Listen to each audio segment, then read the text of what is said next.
What's up YouTube, this is Wendell aka BitNative, and we finally got our mobile cluster video ready to go.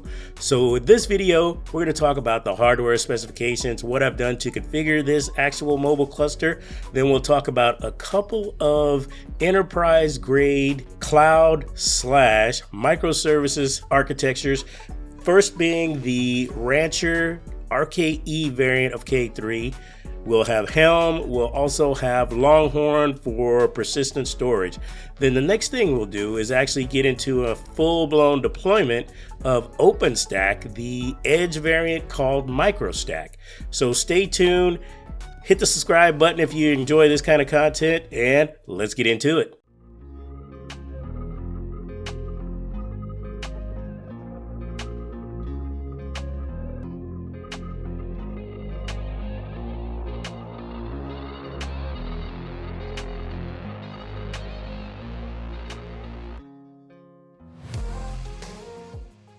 So for this particular installation of MicroStack, we've started off with the Metal as a Service install on the 3 machines we have here, which are Intel i5 4-core 16 gigs.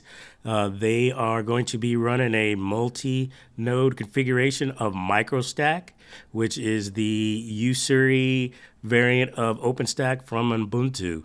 So if you haven't had an opportunity to take a look at the Metal as a Service install, check that video out in the link provided. Power consumption for these is about 5 at idle and about 20 when doing hard work. Since I'll be installing a cluster on 3 different machines, I'm going to go ahead and go over to the Windows Store and download the terminal preview. That way I can have each server open in a different tab in the terminal program and secure shell into them. If you don't have that, you might want to go ahead and grab it. It is a pretty decent program. So taking a look at OpenStack, one of the things that we like to do at Work From Home Tech is we like to take a look at solutions that are able to be ramped up at scale. OpenStack is definitely a cloud platform service that can be run at scale. If we go ahead and we take a look at this, you'll see that there are major players that utilize it, such as Cisco, Bloomberg, NEC, Best Buy. You will also find support for it on AWS, Google, as well as Azure, and even Oracle will support this. So you can definitely utilize this at scale. The big challenge with OpenStack, the knowledge needed to actually run it at scale. This particular flavor, well, I don't want to say flavor because they actually utilize flavors in OpenStack, but I'll say this particular version of OpenStack has a fantastic tutorial that's been provided here on Ubuntu. So it'll allow me to spend a little less time going over this because it'll behoove you, if you're interested in OpenStack and understanding how to do a full cloud platform that can scale, go through this tutorial because it literally walks you through all the different components, the message queue, it walks you through the SQL database, it walks you through the Horizon user interface, it walks you through setting up identities, actually creating your own images. It walks you through the entire process. What I'm going to do is I'm going to go through this and I'm going to step through a multi-cluster install. So the multi-cluster install is what we're going to be doing. We're going to use those 3 nodes we had, and we have this right here, the Windows terminal preview that we downloaded previously, and we're going to go and step through that each node at a time. So what I'm going to do is I'm just going to step into each one of these.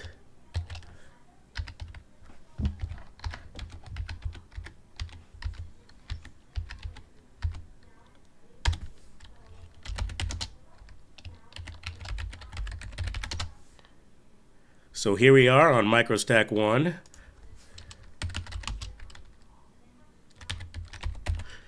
SSH into this one, Work From Home Tech.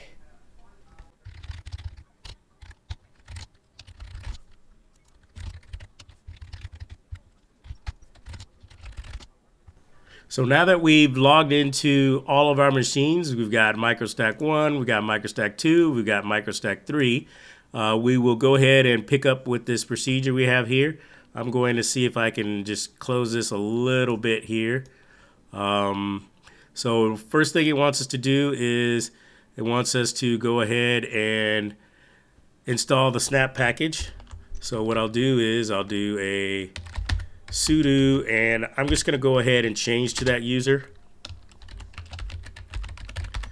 So I won't have any problems when I do this. And what I'll do is a snap install MicroStack. And we're going to go from the beta channel.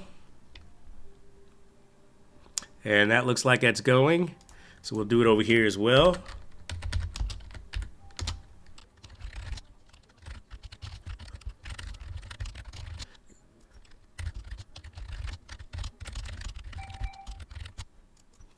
So now we'll go ahead and we'll let this install. So we've got all three of our servers installing OpenStack. So once it's installed, we'll go ahead and verify that. In the beginning, I mentioned that we were using the version Usuri. There are different versions of OpenStack. This one is Usuri, and we're going to go back. It looks like the first one's done, second one's done, and the third one's still going. So what we'll do is we'll do a oops, that's not what we wanted to do. We want to do a snap list MicroStack. Once we do that, it says we got to do an initialization on our first one.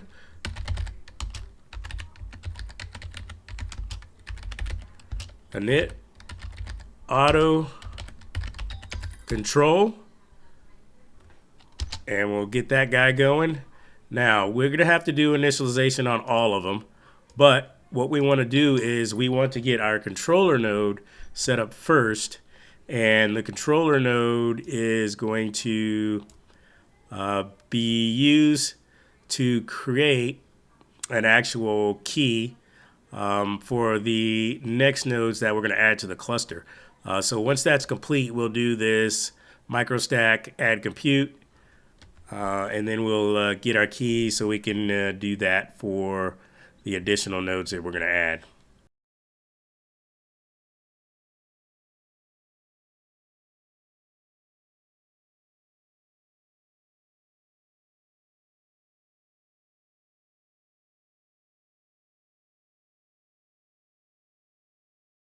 So now that we've finished, we're going to go ahead and we're going to do that MicroStack add a compute. And there we go. So we'll copy this string here, which is only valid for 1, and it lasts for 20 minutes. So we'll do a MicroStack init, do an auto compute join, and then we put our connection string. And we have to do this connection string for each one we're going to add. So we'll go ahead and we'll do this for this one. And do the same thing here.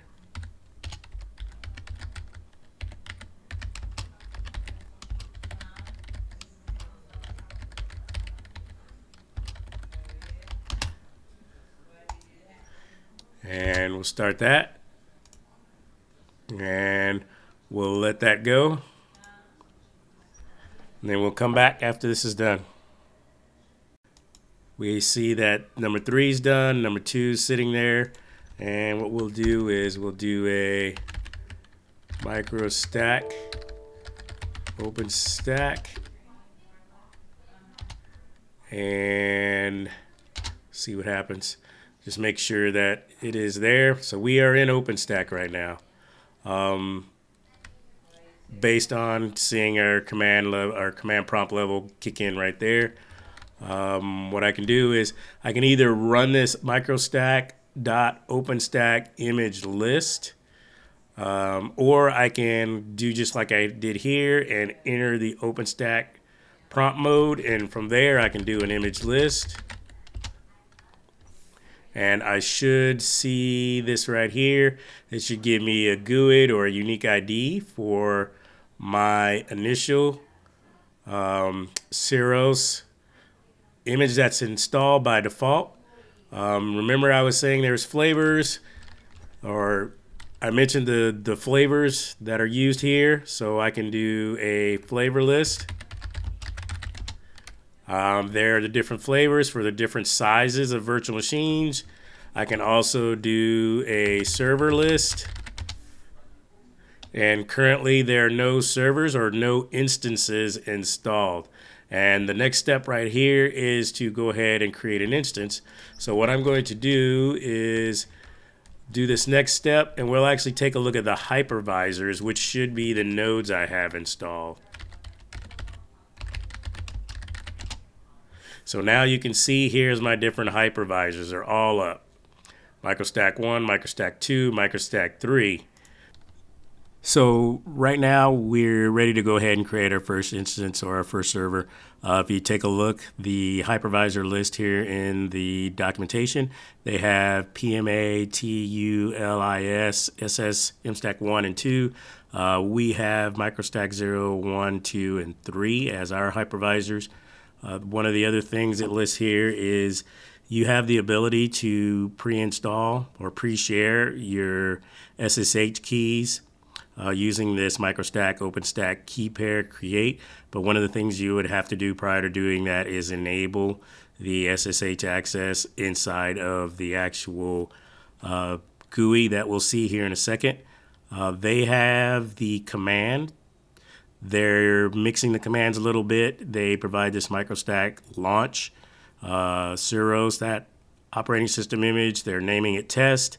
There's the availability zone. They're using Nova, and they're specifying the actual hypervisor, which is the stack 2.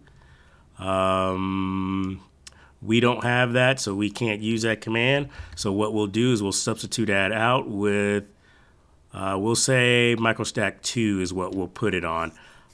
So we'll change this command a little bit, and we'll include a flavor here. So we'll do a MicroStack OpenStack flavor list. So we'll get a flavor, and we'll just go with the small flavor. So what I'll do is I'll just do a MicroStack launch Ceros name. We'll call it work from home tech.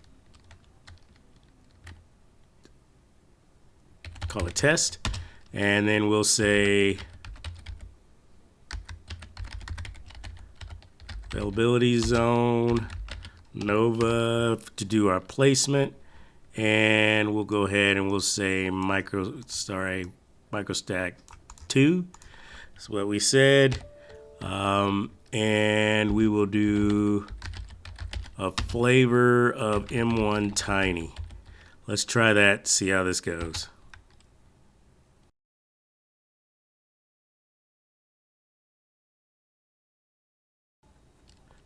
All right, so it looks like we have our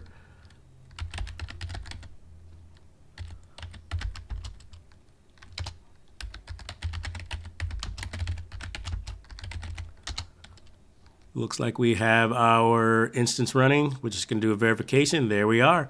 We have the flavor is M1 Tiny, and it's that Ceros operating system.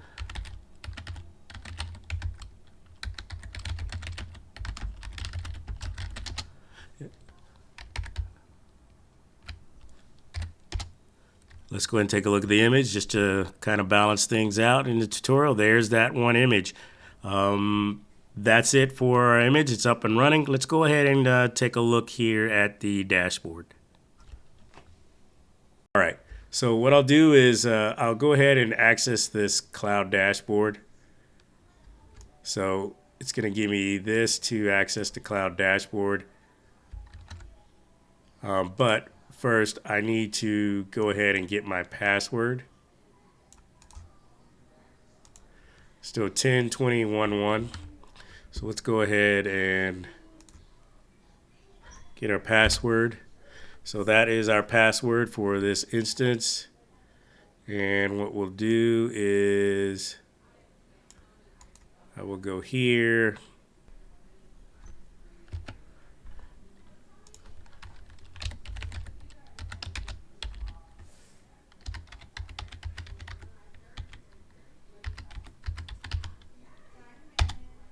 And we will go ahead and try to log in here. See if we can get in.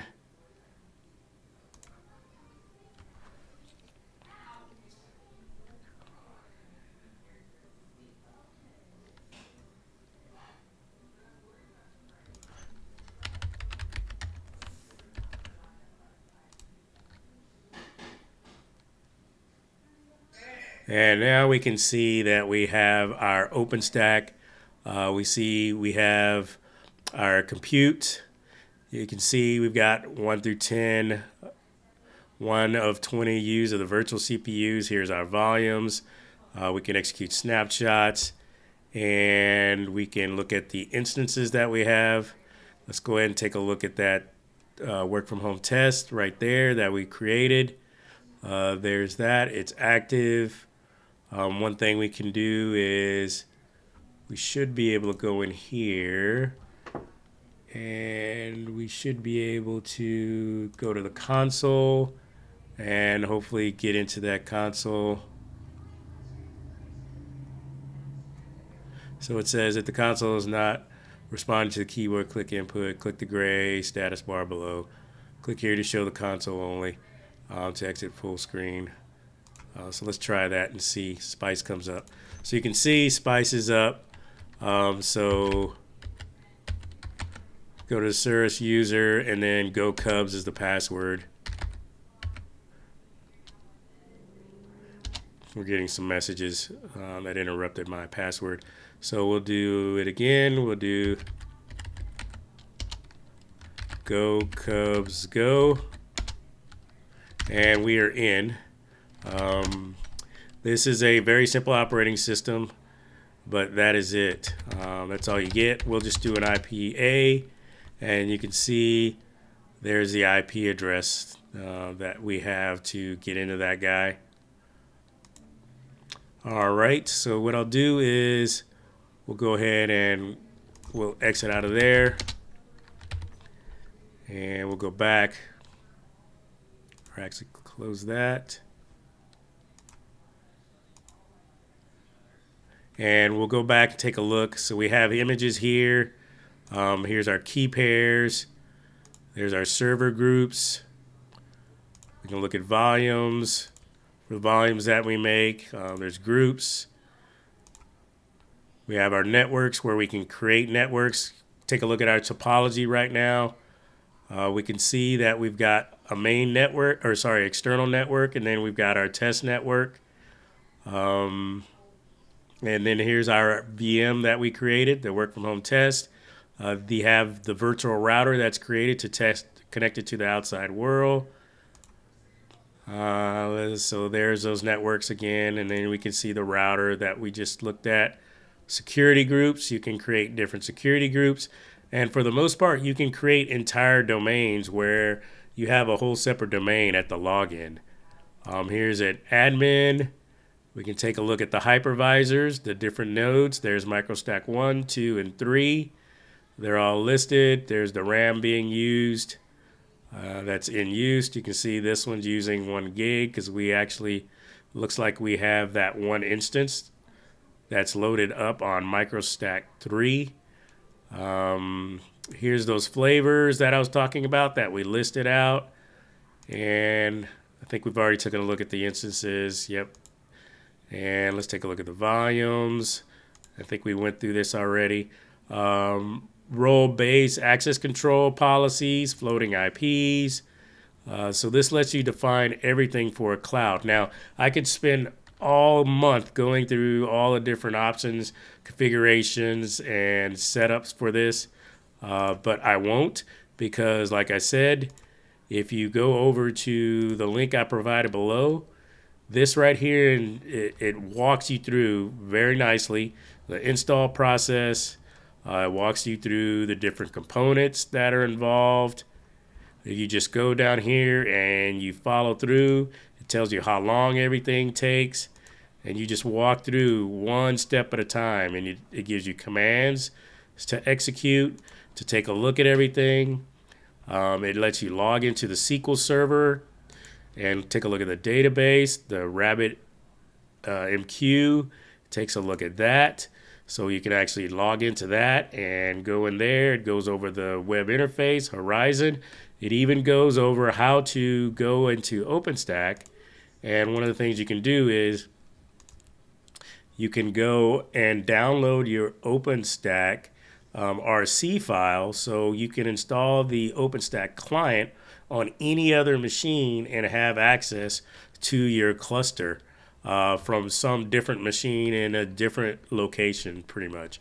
And that's what you can do with this right now on your cluster in a box. So thank you for tuning into this video.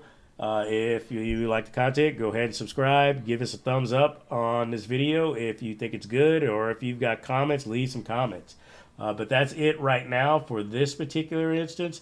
Next time we're going to go over installing Rancher, Helm, and the RKE with Longhorn persistence. So stay tuned for that, and have a good day and get some work done.